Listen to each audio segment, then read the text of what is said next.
So hi friends, welcome to our channel. Friends, మనకి government of India కింద పనిచేస్తున్నటువంటి యొక్క ప్రభుత్వ సంస్థలో ఖాళీగా ఉన్నటువంటి పర్మనెంట్ క్లరికల్ లెవెల్ జాబ్స్కి సంబంధించి ఒక బంపర్ రిక్రూట్మెంట్ నోటిఫికేషన్ అనేది అధికారికంగా అయితే రిలీజ్ చేయడం జరిగింది.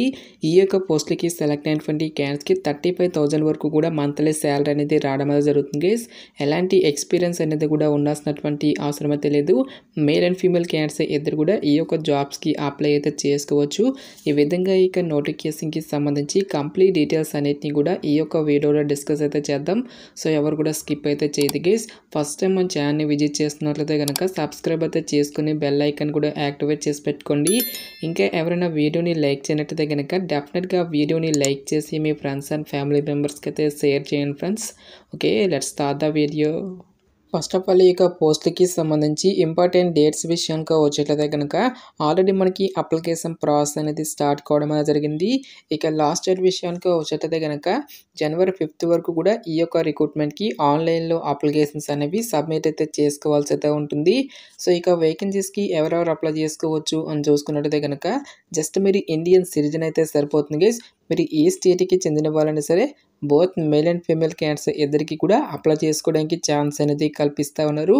నెక్స్ట్ ఈ యొక్క పోస్ట్కి సంబంధించి అప్లికేషన్ ప్రాసెస్ విషయానికి వచ్చేట్లయితే కనుక ఓన్లీ మీరు ఆన్లైన్లోనే అప్లై చేసుకోవాల్సి అయితే ఉంటుంది. అప్లికేషన్ ఫీజుకి సంబంధించిన డీటెయిల్స్ కనుక చూసుకున్నట్టయితే కనుక సో ఇక్కడ మనకి సెకండ్ పాయింట్లో 885 రూపీస్ అనేది అప్లికేషన్ ఫీజు మీరు పే చేయాలని చెప్పేసి ఇక్కడ మనకి జాబ్ డీటెయిల్స్లోనే క్లియర్గా మెన్షన్ చేయడం జరిగింది. సో ఎవరెవరికి ఈ యొక్క ఫీజు అనేది లేదు అని చెప్పేసి ఒక డీటెయిల్స్ అనేవి మనకి ఇక్కడ నోటిఫికేషన్ అయితే మెన్షన్ అయితే చేయలేదు గైస్. ఎవరైతే ఆన్లైన్లో అప్లికేషన్స్ అనేవి సబ్మిట్ చేసేటప్పుడు సో ఏ క్యాస్ట్ వరకు ఎంతెంత అమౌంట్ అనేది పే చేయాలని చెప్పేసి ఒక అప్లికేషన్ ప్రాసెస్లో మనకి డీటెయిల్గా అయితే చూపించడం జరుగుతుంది. గాయస్, మనకి ఈ యొక్క నోటిఫికేషన్ ద్వారా టోటల్గా మనకి 5 డిఫరెంట్ టైప్స్ ఆఫ్ వేకెన్సీస్ని అయితే రిక్రూట్మెంట్ అయితే చేయడం జరుగుతుంది గైస్. అన్నీ కూడా మనకి పర్మనెంట్ ప్రభుత్వ ఉద్యోగాలే, ఎలాంటి కాంట్రాక్ట్ పీరియడ్ అంటూ కూడా మనకి ఏమి కూడా ఉండదు. సో ఈ యొక్క ఉద్యోగాల్లో కొన్ని రకాల ఉద్యోగాలకి సంబంధించి ఎక్స్పీరియన్స్ అనేది అడగడం జరుగుతుంది. సో ఎటువంటి ఎక్స్పీరియన్స్ అనేది అవసరం లేకుండా మనము అప్లై చేసుకోదగినటువంటి పోస్టుల గురించి మాత్రమే ఈ యొక్క వీడియోలో మనం డిస్కస్ అయితే చేద్దాం. సో ఇక్కడ మనకి 4th సీరియల్ నెంబర్లో ఉన్నటువంటి లోవర్ డివిజన్ క్లర్క్ ఉద్యోగాలకి సెలెక్ట్ అయినటువంటి క్యాండిడేట్స్కి సెంట్రల్ గవర్నమెంట్ లెవెల్ 2 ప్రకారం సో మనకి బేసిక్ పేనే 19,900 అనేది పే చేయడం జరుగుతుంది.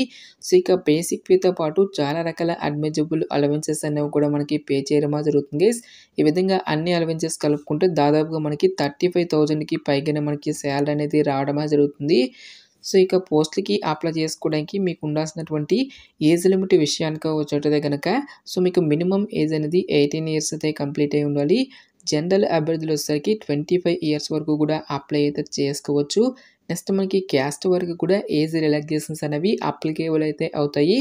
ఓబీసీ క్యాండిడేట్స్ వచ్చేసరికి 28 ఇయర్స్ వరకు, ఎస్సీ ఎస్టీ క్యాండిడేట్స్ వచ్చేసరికి 30 ఇయర్స్, నెక్స్ట్ పీడబ్ల్యూడీ క్యాండిడేట్స్ వచ్చేసరికి 35 ఇయర్స్ వరకు కూడా అప్లై చేసుకోవడానికి ఛాన్స్ అనేది కల్పిస్తూ ఉన్నారు.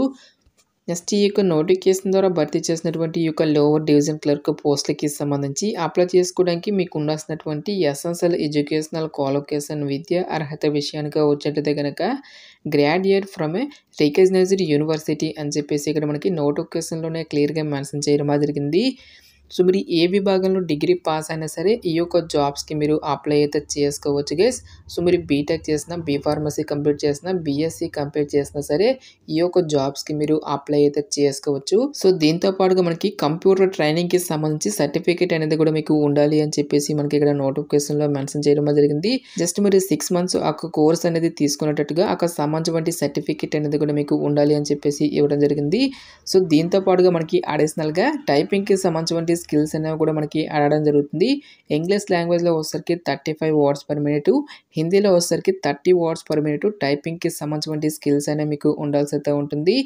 సో ఏదైనా ఒక లాంగ్వేజ్లో మీకు టైపింగ్కి సంబంధించిన స్కిల్స్ అనేవి మాత్రం మీకు డెఫినెట్గా అయితే రావాల్సి అయితే ఉంటుంది గైస్.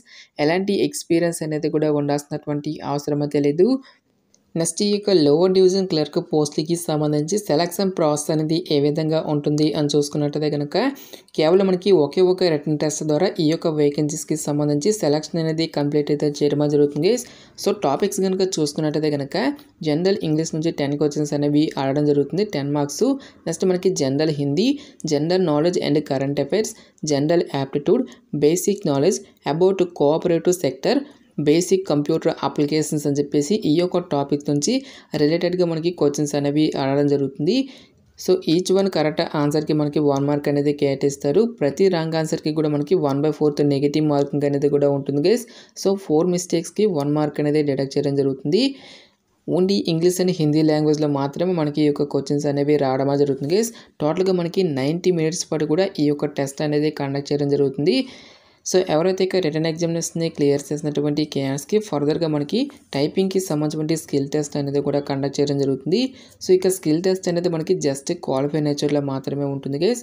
ఫైనల్ మెరిట్ అనేది మాత్రం ఓన్లీ రిటర్న్ ఎగ్జామినేషన్లో వచ్చేటువంటి మార్క్స్ని బేస్ చేసుకొని అభ్యర్థులను అయితే షార్ట్ లిస్ట్ అయితే చేయడం జరుగుతుంది. ప్రజెంట్ మనకి ఈ యొక్క ఎగ్జామినేషన్ సెంటర్స్కి సంబంధించిన డీటెయిల్స్ అయినా మనకి ఇక్కడ నోటిఫికేషన్లు అయితే మెన్షన్ అయితే చేయలేదు గైస్. సో ఫర్దర్గా అఫీషియల్ వెబ్సైట్లో ఇక డీటెయిల్స్ అన్నిటిని కూడా అనౌన్స్ చేసేటువంటి ఛాన్స్ అనేది ఉంటుంది. సో ఇక నోటిఫికేషన్కి సంబంధించిన లింక్స్తో పాటు అప్లై లింక్స్ అన్నిటిని కూడా వీడియో డిస్క్రిప్షన్లోను కామెంట్ సెక్షన్ అయితే ప్రొవైడ్ అయితే చేస్తాం గైస్. నెక్స్ట్ ఈ యొక్క పోస్టులకి సంబంధించి అప్లికేషన్ ప్రాసెస్ అయితే చూద్దాము. ఈ యొక్క అప్లై లింక్ అనేది డైరెక్ట్గా డిస్క్రిప్షన్లోను కామెంట్ సెక్షన్ అయితే ప్రొవైడ్ అయితే చేస్తాను గైస్. సో ఇక అప్లై లింక్ మీద క్లిక్ చేసిన తర్వాత ఇంటర్ఫేస్ అనేది ఈ విధంగా రావడం జరుగుతుంది. సో ఇక పోస్ట్కి సంబంధించి మనకి ఇక్కడ ఇంపార్టెంట్ డేట్స్తో పాటు ఇంపార్టెంట్ ఇన్స్ట్రక్షన్స్, నెక్స్ట్ మనకి అడ్వర్టైజ్మెంట్ అనేది కూడా ఇవ్వడం జరిగింది. సో ఇక పోస్ట్లకి సంబంధించి ప్రీవియస్గా మీకు అకౌంట్ అనేది ఉన్నట్లయితే కనుక మీరు ఇక్కడ లాగిన్ అయితే అవ్వాల్సి అయితే ఉంటుంది. సో అకౌంట్ అనేది లేనట్లయితే కనుక సో ఇక్కడ మనకి fresh candidate to create login అని చెప్పేసి ఇవ్వడం జరిగింది. ఈ యొక్క దానిపై మీరైతే క్లిక్ అయితే చేయండి గైస్. నెక్స్ట్ మీకు ఈ విధంగా ఇంటర్ఫేస్ అనేది రావడం జరుగుతుంది. ఫస్ట్ ఆఫ్ ఆల్ ఇక్కడ మీరు ఏ పోస్ట్కి అయితే అప్లై చేస్తారో ఆ పోస్ట్ నేమ్ అనేది ఇక్కడ మీరు చూస్ చేసుకొని నెక్స్ట్ మీకు ఫుల్ నేమ్తో పాటు మీకు డేట్ ఆఫ్ బర్త్ అనేది ఇచ్చేసి నెక్స్ట్ మీకు ఈమెయిల్ ఐడికి సంబంధించిన డీటెయిల్స్ అన్నింటినీ కూడా మీరు ఇక్కడ ఫిల్ చేయాల్సి అయితే ఉంటుంది. నెక్స్ట్ మీకు ఈమెయిల్ ఐడి అనేది మళ్ళీ కన్ఫర్మ్ చేసుకొని మీకు పాస్వర్డ్ అనేది క్రియేట్ చేసేసి నెక్స్ట్ మీకు మొబైల్ నెంబర్తో పాటు ఇక్కడ ఎస్ అని చెప్పేసి ఇచ్చిన తర్వాత సబ్మిట్ అని చెప్పేసి ఇవ్వడం జరిగింది. ఈ యొక్క దానిపై క్లిక్ చేసి ఫస్ట్ ఆఫ్ ఆల్ మనము రిజిస్ట్రేషన్ అనేది చేసుకోవాల్సి అయితే ఉంటుంది. ఈ విధంగా మీరు రిజిస్ట్రేషన్ అనేది చేసిన తర్వాత తిరిగి లాగిన్ అయితే అవ్వాల్సి అయితే ఉంటుంది గైస్. ఈ విధంగా లాగిన్ అయిన తర్వాత నెక్స్ట్ అప్లికేషన్ ఫామ్ అనేది వస్తుంది. ఈ యొక్క అప్లికేషన్ ఫామ్లో వచ్చేసరికి మీకు బేసిక్ డీటెయిల్స్తో పాటు ఎడ్యుకేషనల్ క్వాలిఫికేషన్కి సంబంధించిన డీటెయిల్స్ అన్నిటిని కూడా ఫిల్ చేసేసి నెక్స్ట్ మీకు ఎడ్యుకేషనల్ క్వాలిఫికేషన్కి సంబంధించిన రిలేటెడ్ డాక్యుమెంట్స్ అన్నిటిని కూడా మీరు అప్లోడ్ అయితే చేయాల్సి అయితే ఉంటుంది. ఈ విధంగా అప్లోడ్ చేసిన తర్వాత ఫైనల్గా పేమెంట్ అనేది చేసి ఈ విధంగా మనం ఈ యొక్క రిక్రూట్మెంట్కి సంబంధించి ఆన్లైన్లో అప్లికేషన్స్ అనేవి సబ్మిట్ అయితే చేసుకోవాల్సి అయితే ఉంటుంది. గైస్ మనకి ఈ యొక్క నోటిఫికేషన్ అనేది గవర్నమెంట్ ఆఫ్ ఇండియా కింద పనిచేసినటువంటి national cooperative union of India నుంచి అఫీషియల్గా రిలీజ్ అయినటువంటి యొక్క పర్మనెంట్ ప్రభుత్వ ఉద్యోగులకి సంబంధించిన రిక్రూట్మెంట్ నోటిఫికేషన్ డీటెయిల్స్.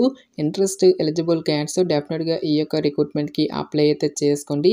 సో ఇక నోటిఫికేషన్కి సంబంధించిన లింక్స్ అన్నిటిని కూడా వీడియో డిస్క్రిప్షన్లోను కామెంట్ సెక్షన్ అయితే ప్రొవైడ్ అయితే చేస్తాం గైస్. ఇంకా ఇక నోటిఫికేషన్కి సంబంధించి మీకు ఎటువంటి డౌట్స్ వచ్చినా సరే నాకు కామెంట్ సెక్షన్లో కామెంట్ అయితే చేయండి.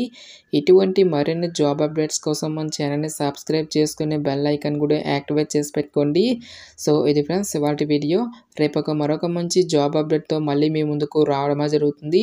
Thanks for watching. Have a nice day.